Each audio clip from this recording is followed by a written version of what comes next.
Good morning, good evening, good afternoon. Whenever and wherever you're listening to this podcast, you are very welcome. Welcome to Rugby News.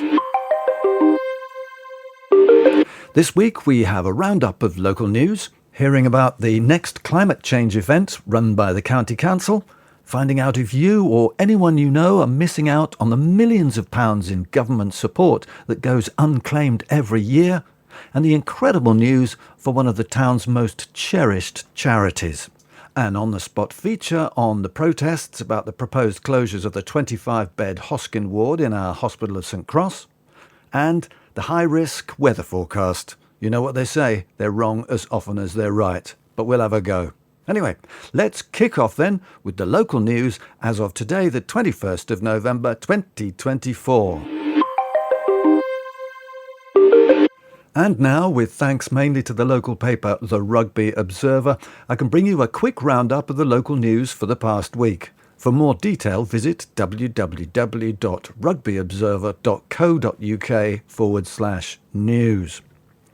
So, following the recent Borough Council event looking at climate change, the policy areas that the Borough and County Councils need to develop and actions we all need to take, I reported on this on a previous podcast, the County Council is organising a free online event further exploring climate change in Warwickshire. Climate Adaptation in Warwickshire, What is Coming, How Can We Prepare? Which takes place online on Monday, November the 25th at 7:30pm. It's organised by the Warwickshire Climate Alliance and will explore the challenges posed by climate change in Warwickshire and what actions can be taken to prepare for its impacts. There'll be expert insights, a presentation from Matt Whitehead, Warwickshire County Council's Climate Change Lead, and Becky Davis, Climate Adaptation Officer at Warwick District Council. Topics covered at the event will include flooding, you'll remember what happened in Woolston earlier on this year, extreme weather resilience, and nature-based solutions. Attendees will have the opportunity to learn from experts and join the conversation about how Warwickshire can adapt to a changing climate. To reserve a place, visit www.sustainablewarwickshire and click on Events. Hundreds of Rugby residents could be missing out on benefits and other financial support to help with the cost of living. Rugby Borough Council has written to nearly 1,000 residents currently claiming council tax reduction or housing benefit to raise awareness of the support that is on offer. But they've urged all residents worried about winter bills to check their eligibility for help. It seems that every year £23 billion of benefits go unclaimed in the UK, with over 1 million eligible pensioners missing out on at least £3,778 a year in attendance allowance, and even more failing to claim an average of £5,800 a year in universal credit. Other benefits thousands of people fail to claim include pension credit, carers allowance and council tax reduction. The council has launched a new benefits calculator on its website, making it quick and easy for residents to check which benefits they're entitled to. So, if you're at all interested in whether you qualify for financial support or can help someone else less web savvy to find out, visit one of the two. www.rugby.gov.uk/winter support for just more information, or www.rugby.gov.uk/calculator to use the benefits calculator. That's www.rugby.gov.uk/winter support for more information, or www.rugby.gov.uk/calculator.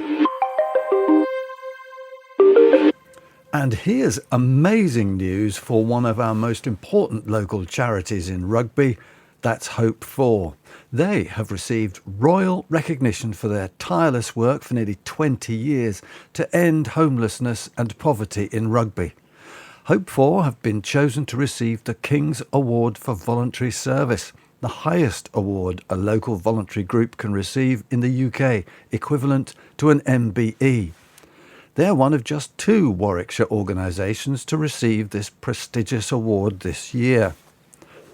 Hope 4 started life as a soup kitchen in 2005, since expanding to create the Hope Centre, which works with people experiencing homelessness, and Rugby Food Bank. It also runs the town's winter shelter for homeless people in the colder months. Over 80 volunteers at the charity give over 10,000 hours of their time each year. Chair of Trustees Diana Mansell said, "This is a great honour, and I'm thrilled that our group's work has been recognised in this way. Working with people in crisis can be hard because you see so many people struggling, but we know that what we do makes a real difference." Well, I think we should go and have a chat with them and find out more, and we'll do that in the next couple of weeks. Rugby Town's Christmas light switch on took place this weekend, the big red switch on button being pressed by 3 female Olympians from Rugby Town: rower Lauren Henry, canoeist Kimberly Woods and judoka Chelsea Giles. Crowds of 8,000 were expected, but the constant drizzle all day surely kept the numbers below that. Nonetheless, all seemed to have a great time with the attractions including a fun fair, children's entertainment, face painting, street foods and stalls spread across most of the town centre areas. On the stage at the bottom of North Street, there was a continuous programme of live music and dance, including the excellent local bands Courthouse and the Mockingjays, and BBC Coventry and Warwickshire's introducing singing star Thea. Unfortunately, the much-anticipated fireworks sadly failed to materialise, due, apparently, to budget constraints. The lights, however, burst into life and will continue burning bright into the night throughout much of the town centre, all through the festive season. The event was delivered by Rugby First on behalf of Rugby Borough Council, and their business director, Linda Lown, said, "We're really excited about this year's switch on, but don't forget the town centre is not just for Christmas, but the whole year, so please support our local businesses." But 3 Olympians from Rugby Town makes you proud, doesn't it? Gold-winning Lauren Henry was born and raised in Rugby and was a member of Team GB's triumphant women's quadruple sculls team at the Paris 2024 Olympics this summer. Rugby and rower Kimberly Woods won bronze medals in both the kayak cross and kayak singles events at the Paris Games, and Woolston-based Chelsea Giles won bronze in the judo event at the 2020 Tokyo Olympics. All 3 Olympians have been awarded the Freedom of the Borough, and deservedly so. A manhunt is underway to find the victim of an attack in Rugby. Police say that a witness called 999 to report disorder in the town late on the night of November the 11th. They reported that a man was being assaulted by a group of men in Hillmorton Road near the junction with Rainsbrook Avenue. Following the assault, the offenders and the victim left in 2 separate cars. Warwickshire Police have said that 3 men have now been arrested on suspicion of assault, and they've been taken into custody, but they have yet to trace the victim. A Warwickshire Police spokesperson has urged the victim or anyone who knows him to call 999. They also want to hear from anyone who was in the area at just before midnight and may have witnessed the attack.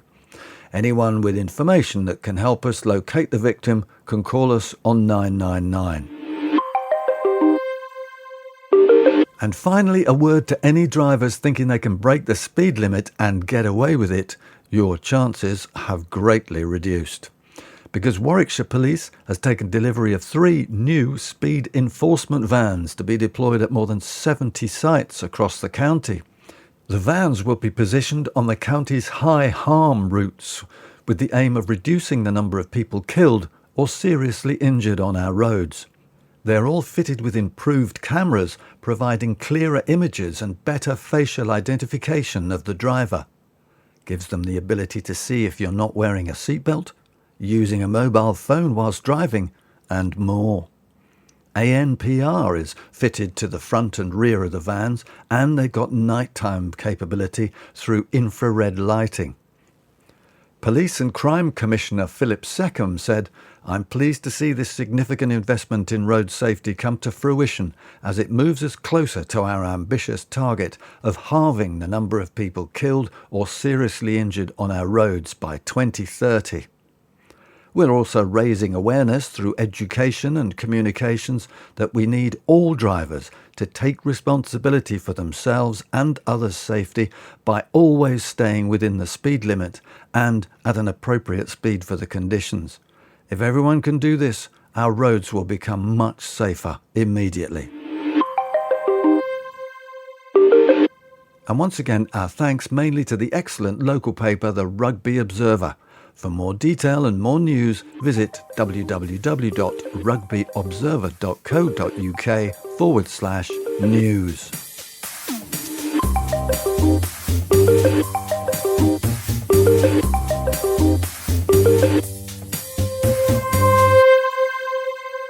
Last Saturday morning I was walking down the Hill Morton Road here in Rugby, and as I was passing through Whitehall Rec, I found a group of people gathering with an air of excited anticipation, and they were here preparing to go on a march, protesting their concerns about what's going on with our Hospital of St Cross, the second march in a fortnight.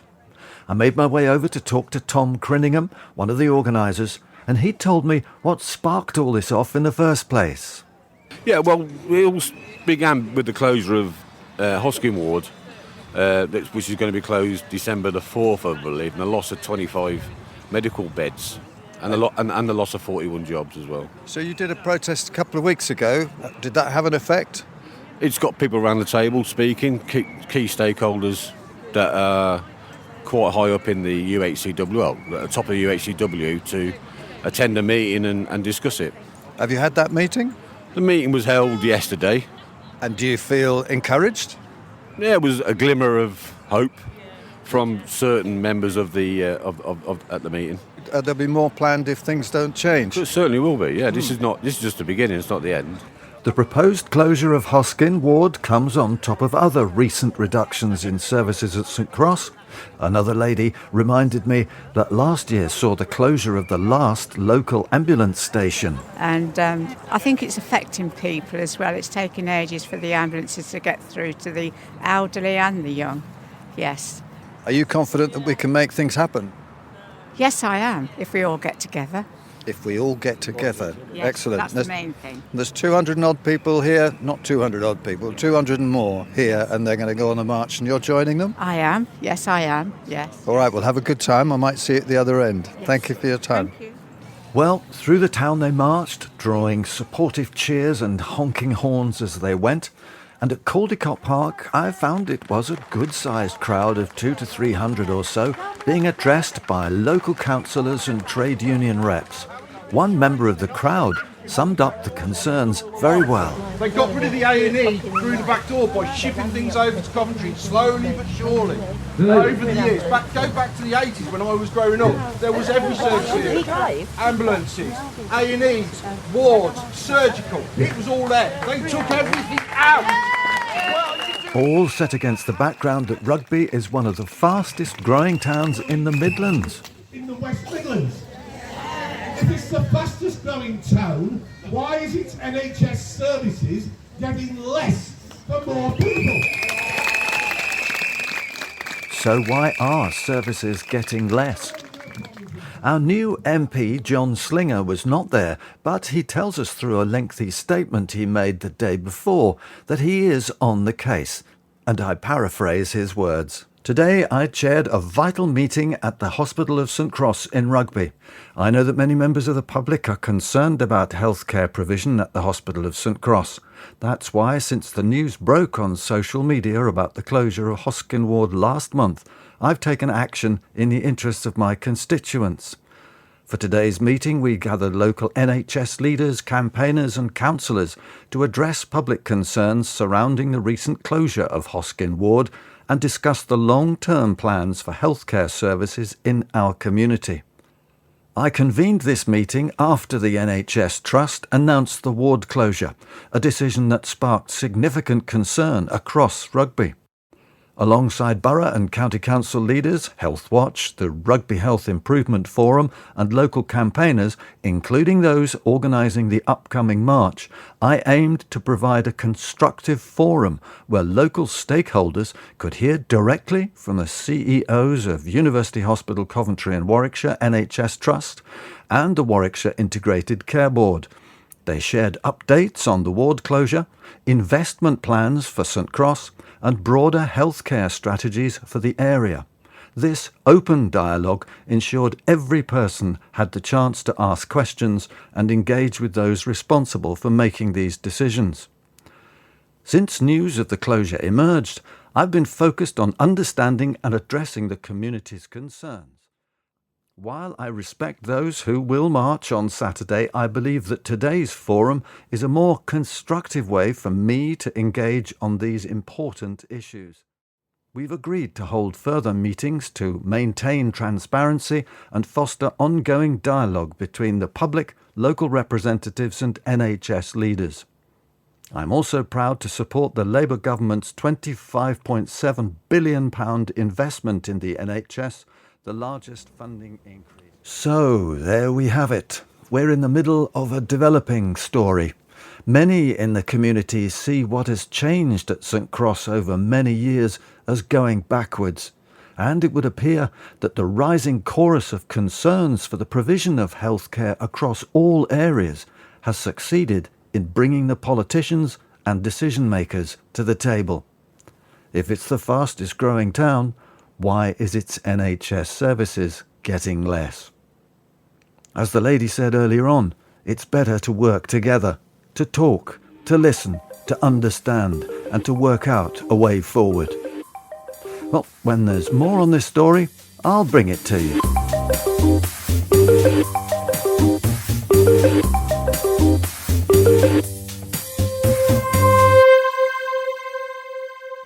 Okay, a shot at the weather. Friday will be bright, sunny day, but perilously cold, as we've recently got used to. Saturday and Sunday will see very gusty winds over 40 miles an hour, but the temperatures will change significantly. Friday's daytime of 3 degrees centigrade moves up 10 degrees to 13 on Saturday and Sunday. Both days are going to see plenty of rain. Monday and Tuesday, dry with plenty of bright sunny intervals among the light cloud, and the winds drop to a moderate breeze. Wednesday starts off misty, but once it's cleared, we'll get light cloud and sunny intervals until drizzle at about tea time. Thursday starts with drizzle, but turns dry, leaving us with another dry day of light cloud and sunny intervals. Temperatures generally 9 degrees centigrade, falling to about 3 at night. How about that?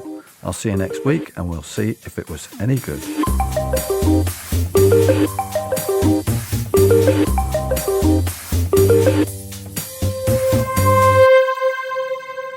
Okay, we've pretty much reached the end of this podcast, and thank you so much for staying with it.